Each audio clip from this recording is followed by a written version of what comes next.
Ni kok mana kamera ni? Okey. Assalamualaikum warahmatullahi wabarakatuh. Ta cabang Sang Hao. Waalaikum. Alhamdulillahirabbil alamin wassalatu wassalamu ala asyrafil anbiya'i wal mursalin wa ala alihi wa sahbihi ajma'in. Rabbi shrah li sadri wa yassir li amri wahlul 'uqdatam min lisani yafqahu qawli. Saudari pengurusi majlis, sahabat-sahabat saudara Amiruddin Syari, insyaAllah kembali sebagai Menteri Besar Selangor. Dan dengan itu saja telah mengalahkan rekod Azmin Ali, sebab Azmin 4 tahun dia jadi Menteri Besar Selangor ni kan, gaya besar. Medan 5 dan insyaAllah akan terus untuk penggal seterusnya. Jadi Azmin sembang kencang biar kat dia lah. Rekod dia memang telah terpadam. Saudara-saudara pimpinan yang hadir tadi, saudari-saudari pimpinan, tadi Datuk Wira Megat ada juga hadir. Saudara-saudari daripada Pakatan Harapan, daripada Barisan Nasional yang saya hormati sekalian. Saya tiap-tiap hari selalunya akan mula dengan liputan kempen di seluruh Malaysia.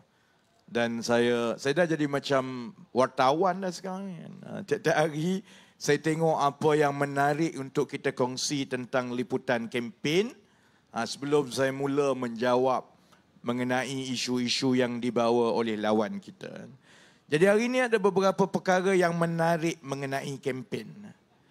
Satu ialah mengenai manifesto. Jadi biasalah wartawan hari ini kira hari kedua berkempen, wartawan mana-mana duk tanya calon yang pasal manifesto. Seorang yang ditanya saya tengok tu ialah calon selebriti bola di Kedah, calon di Gurun, saudara Badrul kan. Wartawan tanya dia, jadi apa manifesto anda sebagai calon di kawasan Gurun ini? Manifesto dia mudah je dia pelepah. Walaupun terima, semua kalau orang kita memang kena sepak dengan kita lah. Tanya calon, apa manifesto kamu? Jawab dia, undilah dulu baru tahu manifesto. Macam tu baik adik-adik pakcik je lah berkempen. Masuk je lah pilihan raya, tak payah, senang. Jadi saja calon untuk Perikatan Nasional ini, cerita isteri gantung tak bertali pun tak penting, cerita bergaduh pun tak penting, cerita manifesto pun dia kata undi dia dulu. Kalau dia bertanding untuk Presiden Persatuan Bola Kedah, aku undilah. Sebab memang dah terbukti dah dia boleh main bola. Untuk jadi wakil rakyat ni kita tak tahu lagi, sebab itulah masuk orang tanya pasal manifesto. Kemudian saya tengok di kawasan saya, di Don Pandan Indah. Wartawan tanya, ada 2 orang. Kebetulan pula tu wartawan pun pandai tanya betul-betul masa calon ada sebelah-sebelah. Calon Perikatan Nasional dengan calon daripada Pakatan Harapan dan Kerajaan Perpaduan, Saudara Izham. Tanya yang Perikatan Nasional, tanya dia, apa sebenarnya rancangan dan manifesto saudara sebagai calon PN di Pandan Indah ini untuk mengatasi masalah banjir? Dengan confident je dia jawab, saya akan bermesyuarat, kita akan gini ya. Bunyi hebat lah. Tanya Izham, jadi YB, apa pula manifesto dan rancangan YB untuk mengatasi masalah banjir di sini? Jawab saudara Izham, Pandan Indah tak ada banjir. Pandan Indah hujan, naiklah air sedikit, tapi mana ada banjir. Kawasan parlimen saya tahulah mana ada banjir. Adalah air naik sikit, mana-mana tempat pun. Kalau air turun lebat, dia naik paling tinggi pun dekat Buku Lali je lah. Mana ada orang dekat Pandan Indah kena pergi ke pusat pemindahan banjir. Saya dah jadi ahli parlimen kat situ daripada 2013 lagi pun. Tapi saudara-saudari, tengok kalau Perikatan Nasional Jenis dia bubuh. Jadi calon. Manifesto pun tak tahu. Keadaan setempat situ pun dia tak tahu. Banjir tak banjir pun dia tak tahu, saudara-saudari. Sebab dia bukan peduli pun soal nak mentadbir, soal rakyat, soal dasar. Dia peduli apa dia? Asalkan dia jadi wakil rakyat. Sebab sama macam kita tengok di negeri Kelantan, di Kedah, menjadi wakil rakyat ini bermakna mereka akan dapat gaji, dapat kedudukan, dapat kehidupan yang besar. Sebab setiap kali orang tanya kepada dia tentang kenapa keadaan tak berubah. Di Kelantan air macam itu, di Kedah macam-macam. Dia jawab, ini semua salah Anwar Ibrahim. Sebab itu saya jemput mereka untuk berdebat. Jemput Azmin, Azmin bagi macam-macam syarat. Dia bagi syarat turunkan harga minyak dulu. Baru dia nak berdebat. Tak apa, lepas ni saya jawab soal turun harga minyak ni. Saya nak jawab. Untuk pengetahuan walaun yang dekat luar ni tak? Azmin bagi syarat turun harga minyak. Bayangkanlah kalau kita terbalik. Dia Menteri Ekonomi, saya pembangkang, saya jemput dia untuk berdebat. Saya bagi syarat, saya akan berdebat dengan syarat kita buat dekat Sandakan. Tak kemampus dia. Orang ajak berdebat, kamu kata kamu hebat sangat, datanglah. Tapi dia bagi macam-macam syarat sebab kita tahulah dia tak berani.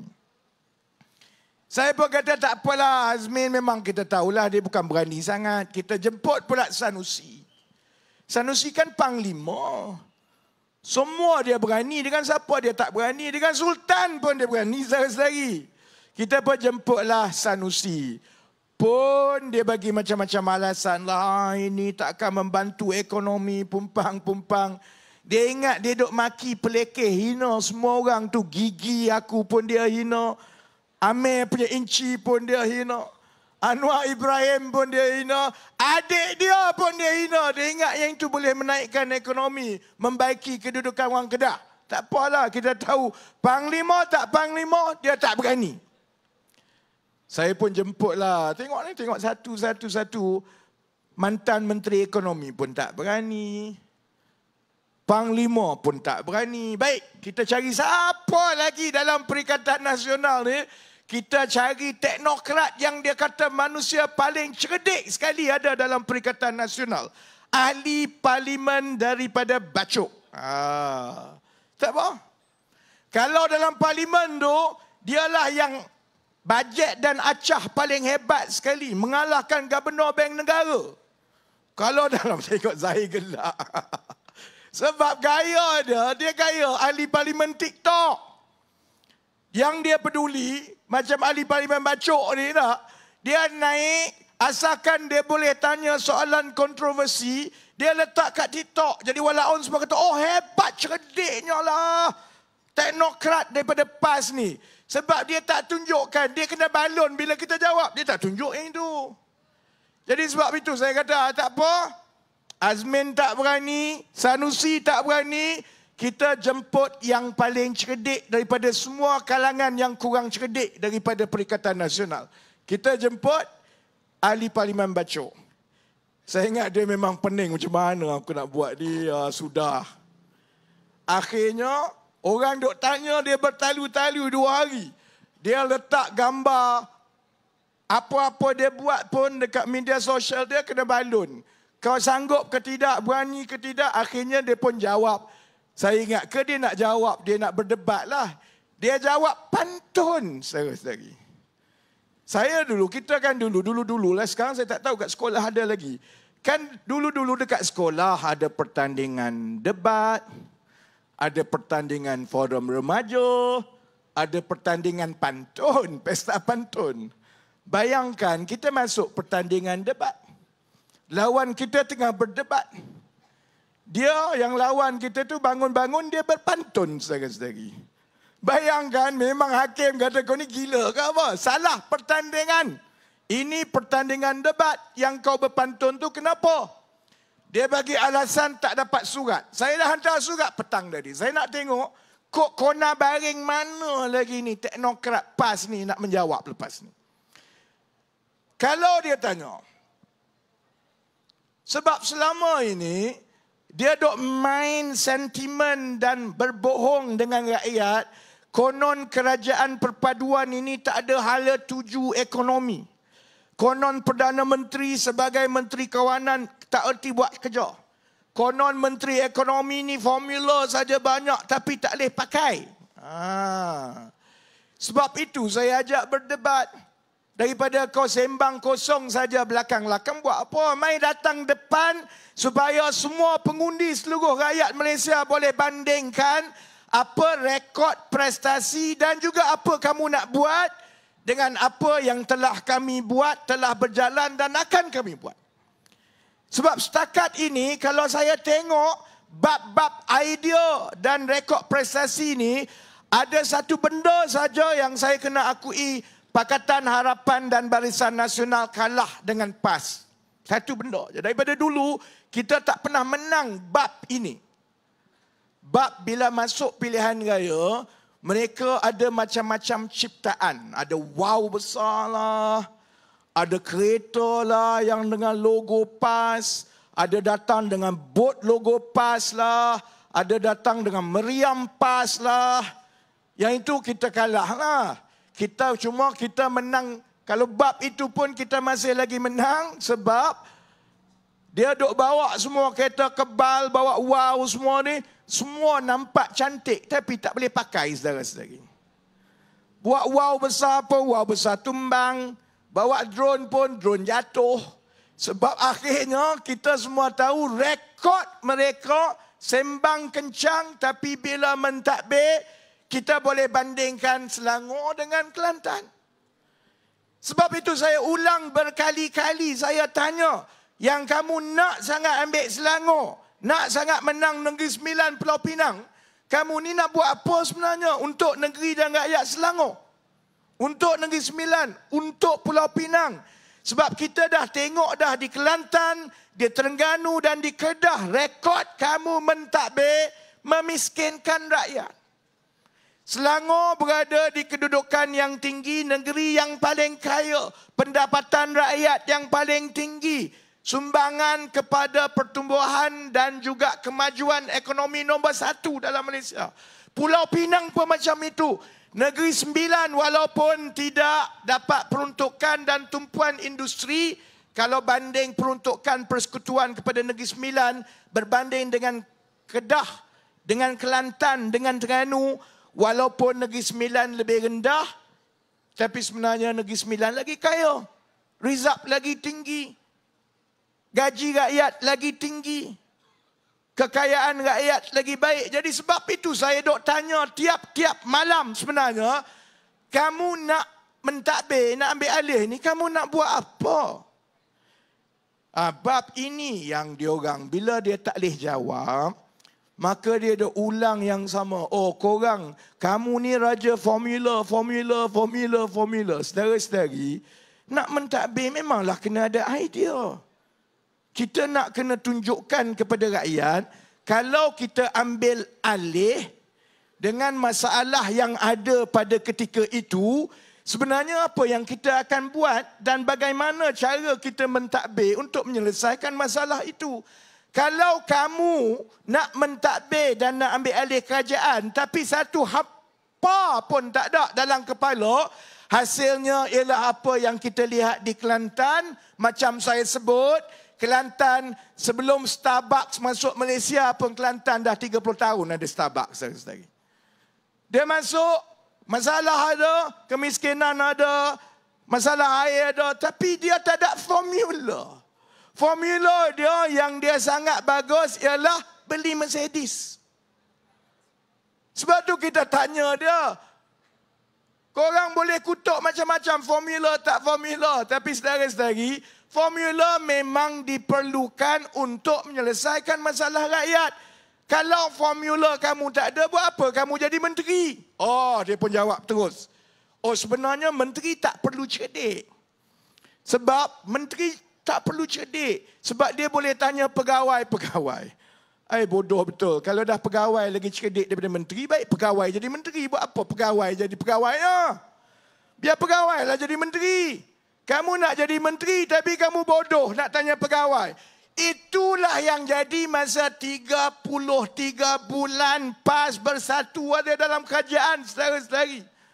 Sebab itu kalau di Negeri Sembilan, timbalan Menteri Ekonomi yang dulu tertidur dalam majlis pun nak bertanding lagi. Saya Menteri Ekonomi sekarang. Saya ambil alih, sebelum saya, timbalan Menteri Ekonomi ni orang bersatu. Ahli Parlimen Kuala Pilah, masuk pejabat pun tidak, saudara-saudari. Sebab apa? Ilmu dia ialah menteri tak apa bodoh sebab pegawai buat kerja. Sebab itu saya tanya kepada pimpinan Perikatan Nasional, macam mana kamu nak menyelesaikan masalah? Dan untuk menyelesaikan masalah ini, kamu kena ada idea. Sebab itu kita ajak dia berdebat. Yang kamu tiap-tiap hari duk ratip, harga barang tinggi, ayam mahal, telur tak ada. Kau ni duduk kat mana? Inflasi dah turun. Harga ayam dah sampai RM7. Harga minyak dah sampai RM20 lebih, 5 kilo berbanding RM40 zaman dia. Kalaupun kamu tak ada modal, paling kurang jangan kamu berbohong, saudara-saudari. Sebab itu sekali lagi, saya ajak dia berdebat supaya saya boleh jawab. Contoh dia. Kalau walaun, saya bukan bercakap dengan kat depan ni, saya bercakap dengan walaun yang duk tengok ni sebenarnya. Saudara-saudari, dalam kempen sekarang, yang menonton itu sama penting dengan yang hadir ni. Yang hadir ni insya-Allah semua pangkah Pakatan Harapan dan Barisan Nasional. Ya, sebab tu dia ada kat sini. Yang tengok itu sama penting kerana mereka nak dapat maklumat. Baik, Azmin kata. Muhyiddin kata. Kerajaan perpaduan yang ada sekarang ni, Anwar Ibrahim Rafizi dulu, masa sebelum dia jadi kerajaan, dia janji nak buat macam-macam. Sekarang kamu dah jadi kerajaan, harga minyak tak turun. Baik. Azmin pun bagi syarat yang sama. Turunkan dulu harga minyak. Walaun semua, yeay, tepuk tangan. Dia lupa satu benda, saudara-saudari. Bila keluar cerita turun harga minyak ni? Ini tahun 2007, 2008. Yang duk bersorak, yang duk tanya suruh turun harga minyak ni, masa tu budak-budak yang duk menyokong Perikatan Nasional tu sunat pun belum lagi, saudara-saudari. Dia duk tanya harga minyak. Sebab itu kalau saya marah dekat Perikatan Nasional atau PAS, saya sebenarnya tak peduli untuk lawan politik. Dengan BN kita pernah lawan. Saya dengan DAP saya pernah tegur, dengan Amanah. Dengan Anwar Ibrahim pun saya pernah tak bersetuju. Dia boleh tak bersetuju, boleh lawan politik. Tapi tanggungjawab orang politik mana-mana parti pun, jangan kamu membodohkan rakyat. Membodohkan rakyat itu menghancurkan masyarakat dan negara. Dan kalau ada satu benda yang saya seru rakyat tolak Perikatan Nasional kerana demi kuasa, dia tak kisah untuk bodohkan rakyat. Terutamanya yang muda-muda yang baru kenal politik ini. Yang undi 18 baru kenal. Tahun 2007, 2008. Masa itu harga minyak dinaikkan mendadak. Masa itu, saudara-saudari, kedudukan kewangan kerajaan kita tak sama dengan sekarang. Masa itu, hutang kerajaan tak sampai 600 bilion pun. Lebih kurang 1/3 daripada hutang yang ada sekarang. Masa itu, pendapatan kerajaan masih lagi bagus. Masa itu, tanggungan subsidi kita boleh lagi tanggung. Jadi sebab itu kita kata, oleh kerana keadaan itu berlaku serta-merta dan harga dinaikkan serta-merta, menyebabkan inflasi dan harga barang naik mendadak. Dalam keadaan kita tahu, terutamanya harga barang, kalau dia harga barang makanan ni dia naik, peniaga susah dah nak turunkan, dia kekal kat situ. Jadi sebab itu sebelum kita buat keputusan nak naikkan dengan mendadak, kita kena kira dulu apa kesan dia kepada inflasi, terutamanya inflasi makanan. Dan oleh kerana pada ketika itu kerajaan masih lagi ada ruang fiskal yang baik. Maksudnya hutang boleh lagi ditangani. Maksudnya pendapatan kerajaan masih lagi boleh menanggung subsidi minyak. Sebab itu kita kata tidak ada keperluan untuk menaikkan harga minyak mendadak seperti itu. Jadi itu yang Datuk Seri Anwar kata, untuk kita bantu kesusahan rakyat secara segera. Kalau menang saja pilihan raya umum 2008, maka harga minyak akan diturunkan serta-merta. Baik, Saudara-saudara ingat tak parti mana yang ada dalam kerajaan, dalam Pakatan Rakyat tahun 2008 tu? Ada PKR, ada DAP dan ada PAS. Saudara-saudara ingat tak siapa yang sama naik berkempen dengan saudara Anwar Ibrahim masa nak turunkan harga minyak itu, kerana masa itu pun dia dah bercita-cita nak jadi menteri besar. Siapa dia? Azmin Ali. Azmin Ali menang masa itu DUN Bukit Antarabangsa sebab dia duk sibuk berkempen, hari ini menang, esok kita turunkan minyak lah. PAS menang sehingga berjaya membentuk Kerajaan Pakatan Rakyat 2008 yang terdiri daripada PKR, DAP dan PAS. Itu atas dasar hari ini menang, esok turun harga minyak lah. Yang dulu dok ulang berkali-kali untuk turunkan harga minyak ni, PAS lah juga saudara-saudari. Tapi mereka tidak ada kejujuran. Dia tak ada keikhlasan. Bagi dia berbohong kepada rakyat, membodohkan rakyat itu tak ada masalah langsung untuk dia. Demi untuk kuasa, ini Islam cara PAS, saudara-saudari. Saya orang Terengganu. Sebab itu keluarga saya daripada awal tak pernah dengan PAS, saudara-saudari. Sebab cara mereka menghukum kalau orang tak bersetuju dengan dia, dan kalau bila dia hukum, fakta dia ke, tipu dia ke, tak penting. Asalkan dia boleh perbodohkan kamu. Itu cara dia daripada Terengganu, yang sekarang ini budaya itu sampai ke Kedah, dan sekarang ini cuba dibawa ke Selangor, Negeri Sembilan dan Pulau Pinang. Kenapa contohnya hari ini? Pada harga RM2.05. Kalau orang tanya saya, YB, kenapa YB tak turunkan harga minyak? Kenapa YB lebih banyak bercakap tentang gaji? Kenapa tumpuan kerajaan ialah bidang-bidang ekonomi baru? Kenapa kita tidak menurunkan harga minyak seperti yang tahun 2008, iaitu 15 tahun yang lepas? Pertama, saudara-saudari, hutang negara 1.5 trilion. Hutang kita kena bayar. Jadi kerajaan kena buat pilihan. Saya bagi contoh. Tahun 2022, akhir tahun itu kita ambil alih kerajaan persekutuan. Saudara-saudari tahu berapa jumlah wang subsidi yang kerajaan terpaksa belanjakan? Saya tak anti subsidi. Saya dulu, masa zaman Datuk Seri Najib dulu nak potong subsidi dan apungkan harga minyak, saudara-saudari tahu, saya orang pertama yang kata kita kena kekalkan subsidi minyak untuk rakyat. Tapi subsidi itu kena berpada-pada. Jadi pada RM2.05, berapa subsidi yang rakyat, yang kerajaan tanggung untuk setiap 1 liter minyak sekarang? Azmin tahu ni sebenarnya.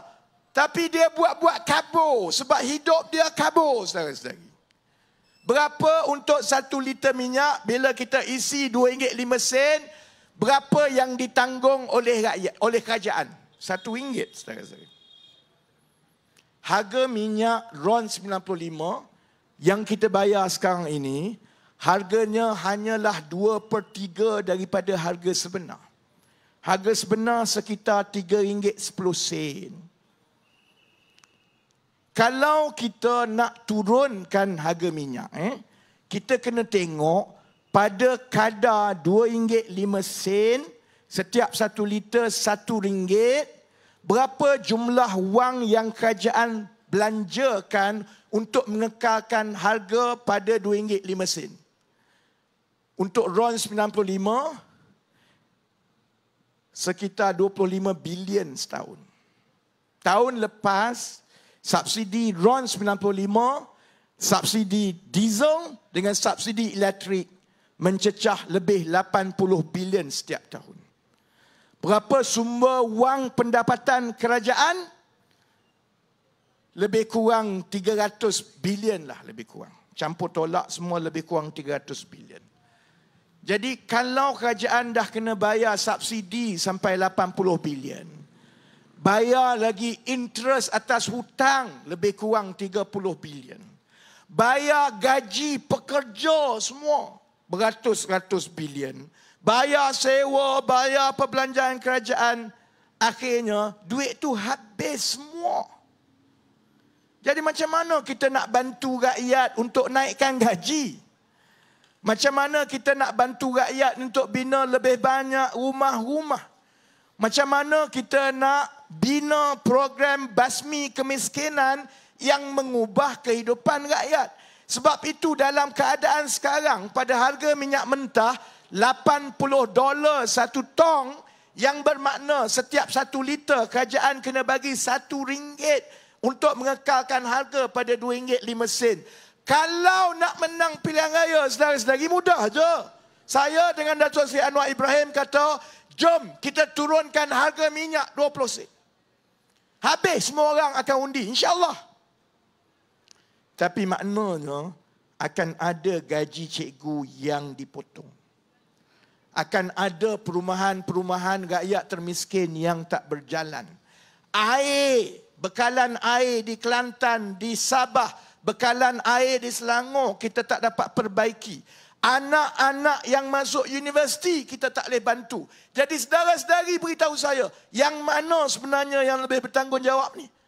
Pakai duit tabur macam mereka buat nak masuk PRU 15 yang lepas, terutamanya di Terengganu untuk menang, ataupun kita terpaksa berhempas pulas berkempen macam sekarang untuk mencerdikkan dan mencerahkan rakyat bahawa kamu jangan ambil jalan pintas untuk keluar masalah.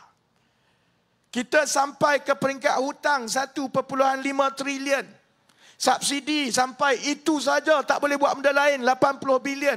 Hutang sampai 30 bilion tiap-tiap bulan tahun kena bayar. Sebab pentadbiran sebelum ini mengambil jalan singkat. Nak menang, bagi duit. Nak tunjuk bahawa ekonomi ini maju, buat projek-projek besar. Buat 1MDB, buat ECRL, buat MRT. Sedangkan projek itu semua rugi dan kita kena menanggung beban hutang sampai 40 tahun akan datang, saudara-saudari. Jadi kalau saudara-saudari berada dalam tempat saya, macam juga dengan Datuk Seri Anwar, sama juga dengan kawan-kawan daripada Barisan Nasional GPS dan GRS, kita disatukan oleh satu matlamat. Tak boleh dah buat macam itu. Kalau bermakna kita kena masuk, kita kena yakinkan rakyat, kita kena ajak supaya kita kena pandai berdikit-dikit untuk kita senang, kita kena buat. Sebab kita dah lihat macam mana rakyat bila dicandukan dengan soal bagi duit, soal janji nak masuk syurga, soal mudah-mudah ni, hasilnya kita dah tengok di Kelantan, saudara-saudari. Kita dah tengok. Dia tak ke mana juga. Dan satu hari nanti kita akan menang.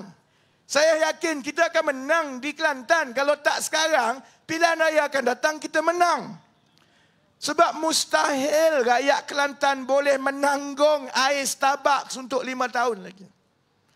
Mustahil rakyat Kelantan boleh tengok hidup susah banding dengan Selangor, peluang pekerjaan lebih banyak di Selangor.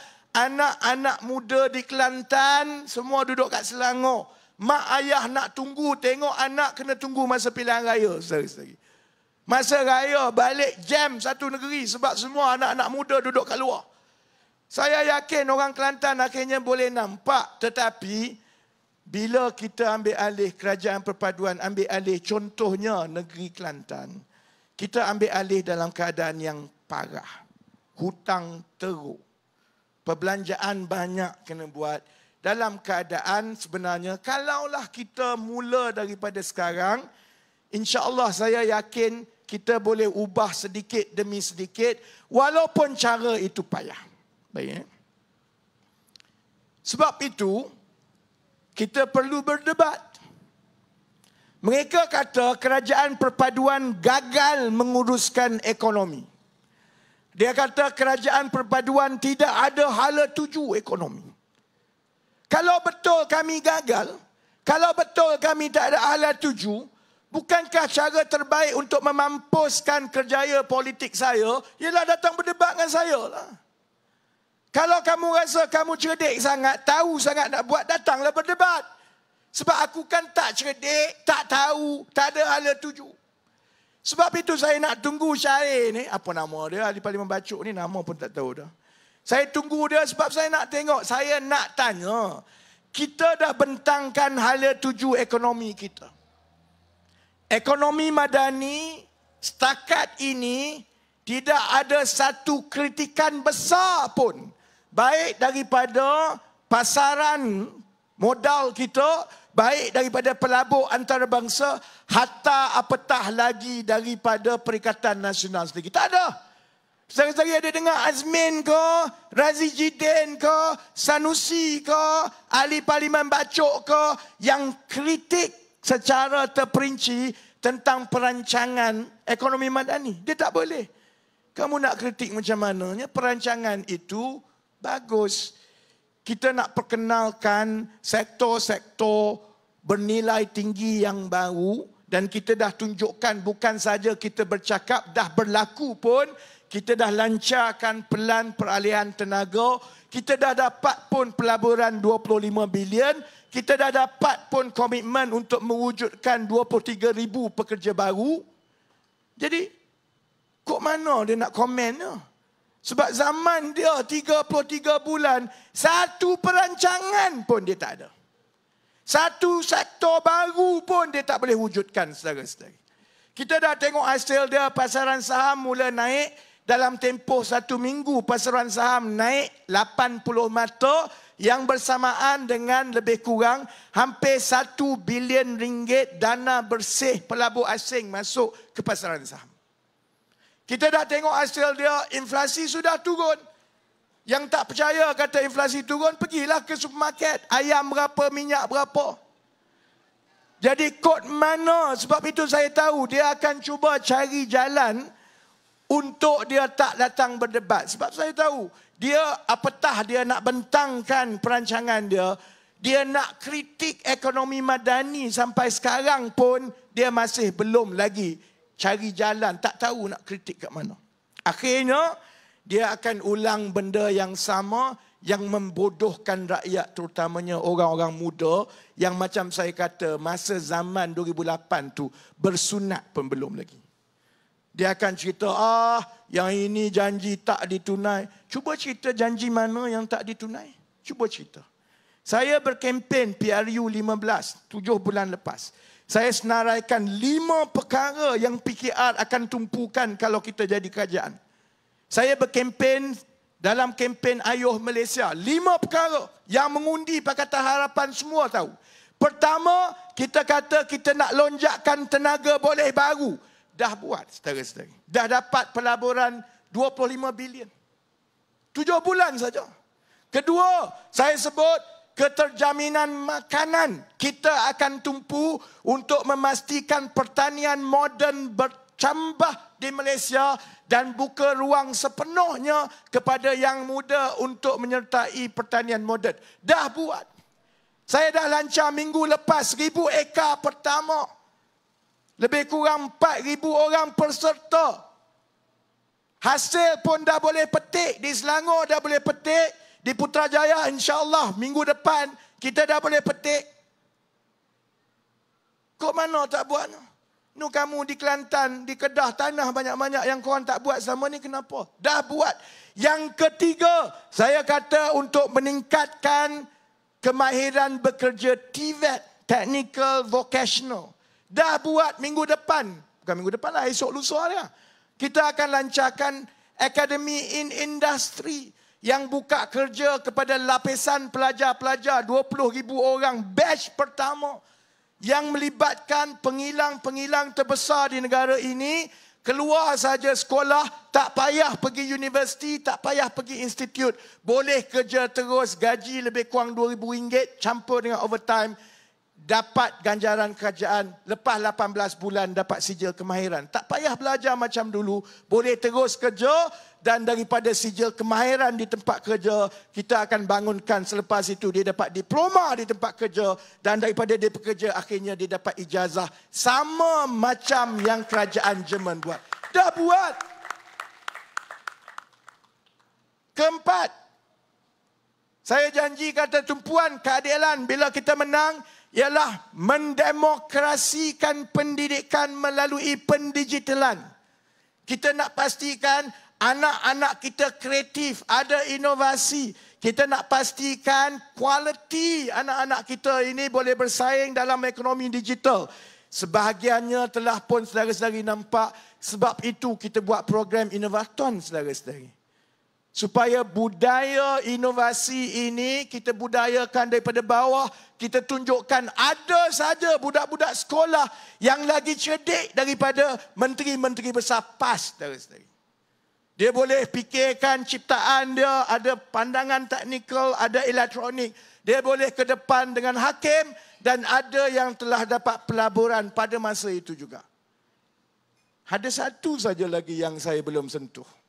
Soal perumahan rakyat, kerana itu dijalankan oleh Kementerian Perumahan Kerajaan Tempatan dan saudara Akmal Timbalan Menteri KPKT sedang tumpukan untuk memastikan rumah-rumah terbengkalai ini disiapkan.